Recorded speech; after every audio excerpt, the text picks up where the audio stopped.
Welcome to Take a Leaper channel. In today's video, I'll show you how to fix taskbar not working on your Windows 11 laptop or desktop computer. Now, at first, what you have to do is just simply open your task manager. Just on your keyboard on the left side, click on Control, Shift, and Escape together. It will open up your taskbar. Then just expand this. Make sure to go to the hamburger menu and click on Processes. From here, find Windows Explorer and just right click on it and click on Restart. And this should fix your taskbar. And if it doesn't, what you have to do is go here on Run a New Task, then type explorer.exe and click on OK.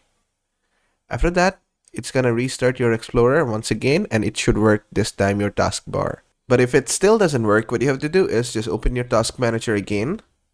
Then from here, click on the hamburger menu and go to Startup Apps. Then make sure to disable all from here. Make sure to disable everything from here. Just right click on it and click on Disable. After that, just go ahead and restart your PC. And everything should be fixed. And if it still doesn't work, what you have to do is just run cmd using administrator permission. Just do that. And after that, just type sfc/scan now. This is gonna scan your system and search for any corrupted Windows files and fix it for you. Just hit enter. And after the scan has been done, it's gonna repair all the corrupted Windows files in your system.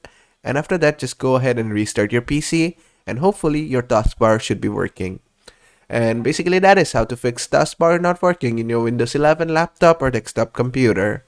I hope this video was helpful. If it was, please give it a thumbs up and don't forget to subscribe.